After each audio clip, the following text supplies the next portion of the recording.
नमस्कार दोस्तों, आज के समय में बहुत से एफपीओ ऐसे हैं जो रजिस्टर्ड हो गए हैं, लेकिन उन्होंने अभी तक ना उनका कोई काम स्टार्ट किया है ना कुछ वो कर रहे हैं।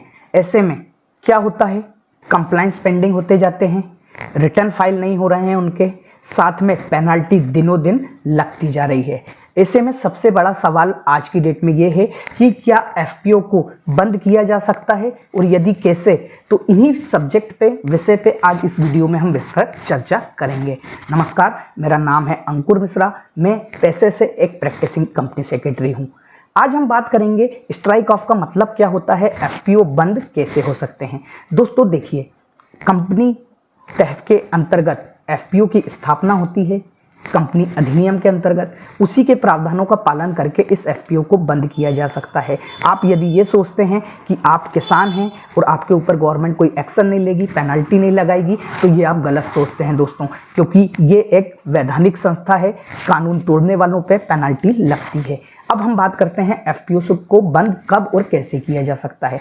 सबसे पहली स्थिति, यदि आपके रजिस्ट्रेशन को 1 साल हो गए हैं, आपने कोई भी बिजनेस स्टार्ट नहीं किया है, आप उस कंडीशन में अपना एफपीओ बंद कर सकते हैं।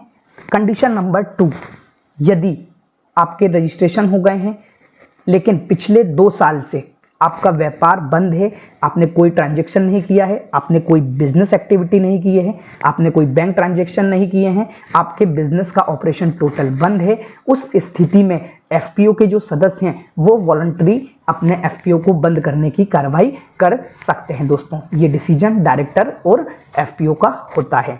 अब हम बात करते हैं इस एफपीओ कब बंद नहीं हो सकते हैं।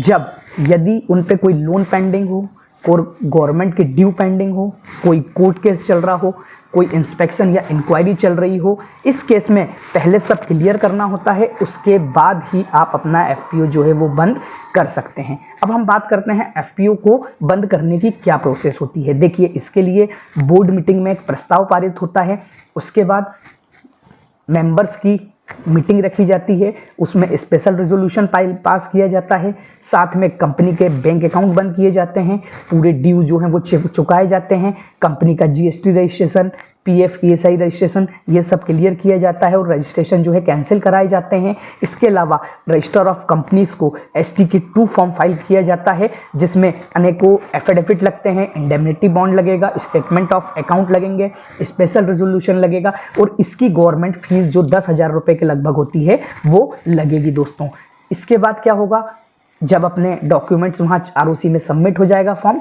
तो वहाँ आरओसी के वहाँ वेरिफिकेशन होने के बाद फाइनल स्ट्राइक ऑफ का ऑर्डर जो है वो पास कर दिया जाता है और आपकी जो एफपीओ जो है वो बंद हो जाती है। और अब हम बात करें, ये तो हो गई वॉलंटरी की बात कि जब हम हमारे एफपीओ को बंद करना चाहते हैं तो इस प्रोसेस का फॉलो करके हम अपने एफपीओ को बंद करा सकते हैं। दोस्तों, तो आप अपने एफपीओ को बंद कराना चाहते हैं तो आप हमसे संपर्क कर सकते हैं। हमारा नंबर है 9755022055। ध्यान रहे, आप सोच रहे हैं किसान हैं पेनल्टी नहीं लगेगी, तो ये गलतफहमी है। दिनों दिन आपकी पेनल्टी बढ़ रही है, इसलिए आपके बंद एफपीओ को लीगली बंद कराएं। धन्यवाद।